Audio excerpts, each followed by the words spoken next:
হয়ে গেল আসন্ন বাংলা ছবি দাঁতের লড়াইয়ের ট্রেলার লঞ্চ অনুষ্ঠান। উপস্থাপক হিসাবে উপস্থিত ছিলেন জনপ্রিয় অভিনেত্রী শ্রাবন্তী চ্যাটার্জি। তার সাথে ছিলেন মুখ্য ভূমিকায় অভিনয় করা আকাঙ্ক্ষা সেনগুপ্তা, স্বস্তিকা দাস, চৈতালি জানা, অভিলাষ চক্রবর্তী ও অন্যান্য আরও অনেকে। উপস্থিত ছিলেন ছবির পরিচালক বিপ্লব কয়ালো। ছবিটি মুক্তি পাবে 11ই জুলাই।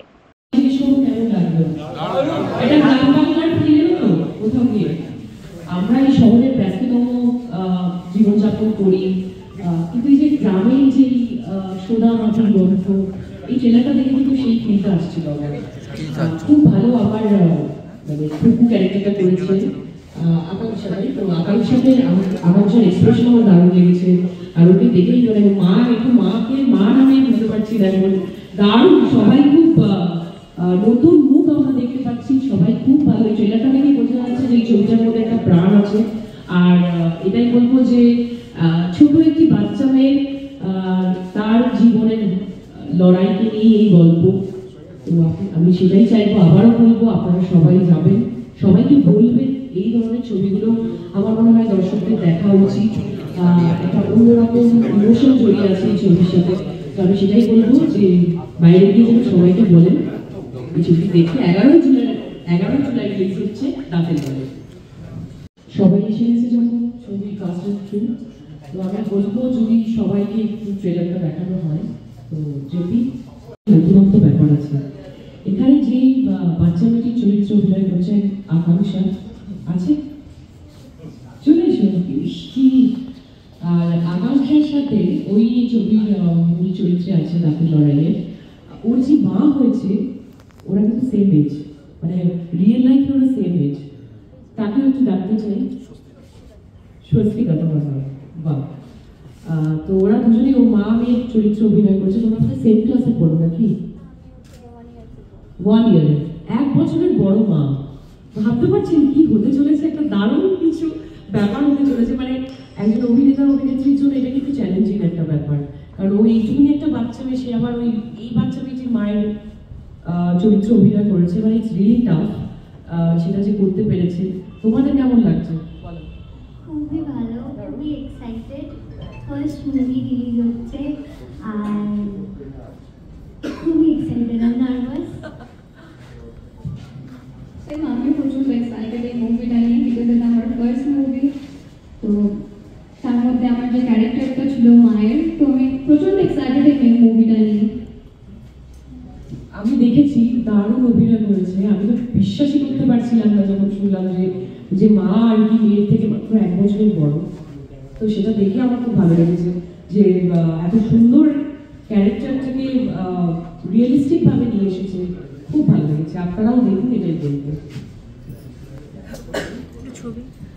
ধন্যবাদ মিডিয়া ভাই বলতে সকলকে, অসংখ্য ধন্যবাদ ওয়েট করার জন্য। বিশেষ করে আজকে তো বলে বোঝাতে পারবো না, দিদিকে পেয়েছি এবং সব থেকে বড় পাওনা আমাদের কাছে এটাই যে এই ছবির সাথে দিদি সাথ দিয়েছেন, এটা অনেক বড় পাওনা আমাদের কাছে।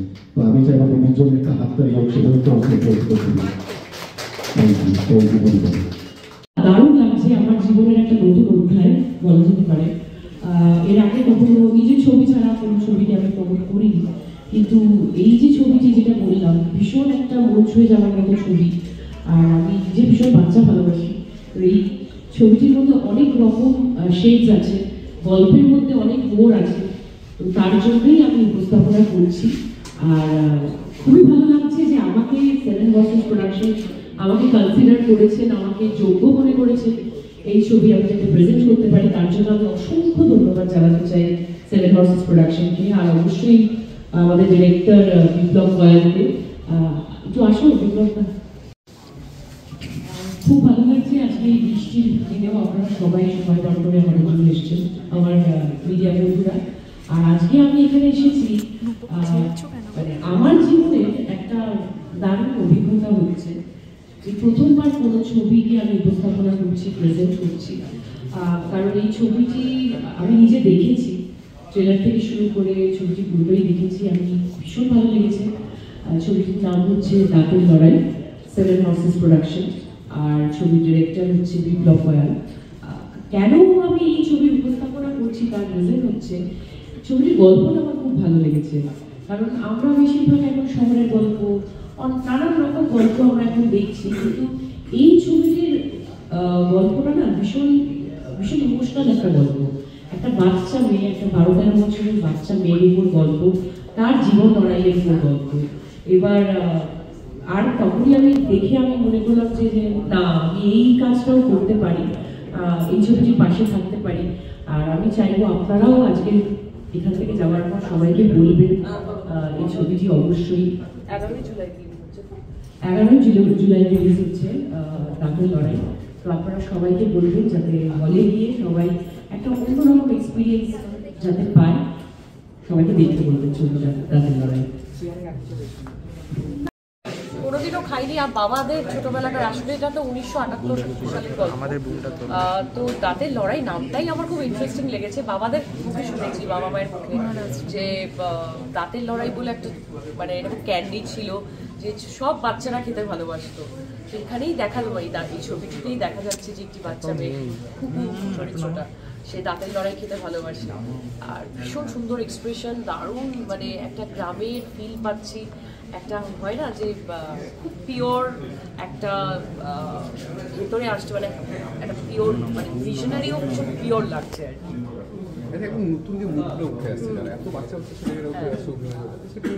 আমি তো চাই যে মানে এই যে এত ভরে ভরে ট্যালেন্ট সব লুকিয়ে আছে অনেক জায়গায়, তারা আজকে মানে এরকম একটা ছবি করেছে, এত সুন্দর এক্সপ্রেশন দিয়ে এত ভালো অ্যাক্টিং করেছে। তো আমি তার জন্যই এই ছবিটি প্রেজেন্ট করছি, কারণ এখানে অনেক বড় কোনো স্টারকাস্ট নেই, খুব নতুন মুখ দেখতে পাবো। আর সব থেকে আমার খুব ভালো লেগেছে গল্পটার মধ্যে ভীষণ ইমোশন আছে। তো সেই জন্যই আমি বলবো যে আমার মনে হয় দর্শকদের এই ধরনের ছবি দেখা উচিত। আর প্রথমবার উপস্থাপনার করছি, এই ভূমিকাটা নিজেকে দেখতে কেমন লাগছে? দারুণ লাগছে। যে আমার তো ভালো লাগছে যে 7 হর্সেস প্রোডাকশন আমাকে কনসিডার করেছেন এই ছবির উপস্থাপনার জন্য। তো আমি মনে করি, আমি নিজে খুব লাকি ফিল করছি যে এরকম একটা ছবি যেখানে এত অসংখ্য নতুন মুখদের একসাথে দেখতে পাবে দর্শক, আমিও দেখতে পাচ্ছি। তো সেখানে আমি থাকছি এই ছবির একটি ছোট্ট পার্ট হয়ে, খুবই ভালো লাগছে, খুব স্পেশাল ফিল হচ্ছে। দাঁতের লড়াই প্রেজেন্ট 11ই জুলাই রিলিজ হচ্ছে দাঁতের লড়াই, produced by 7 horses production and directed by Biplab Koyal. আর এই ছবিটির উপস্থাপনা করছি আমি, শ্রাবন্তী চ্যাটার্জি। খুব ইমোশনাল একটা স্টোরি, খুব নতুন মুহূর্তে নিয়ে এই ছবিটি তৈরি হয়েছে। আমার তো ভীষণ ভালো লেগেছে।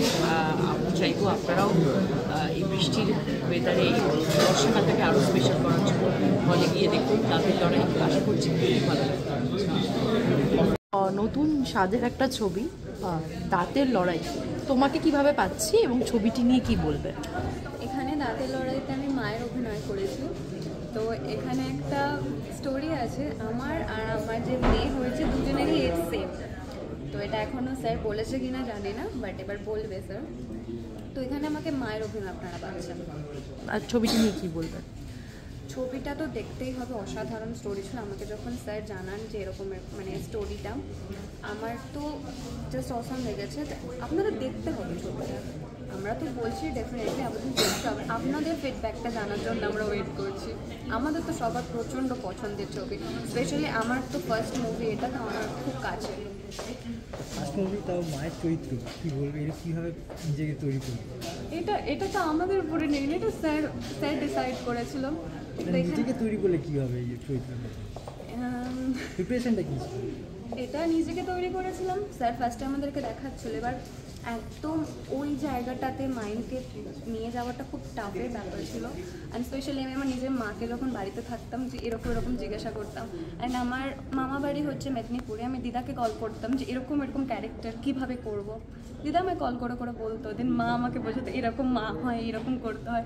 তো এটা 3 মান্থসের এরকম একটা ছিল, মানে রোজ নিজেকে একটা মায়ের মতন ফিল নেওয়া, এমনকি আকাঙ্ক্ষার সাথে সারাদিন মা মেয়ের মতন কথা বলা।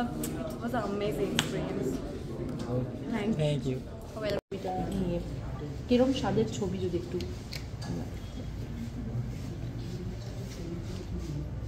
মানে এখানে আমার ক্যারেক্টারটার নাম হচ্ছে খুকু।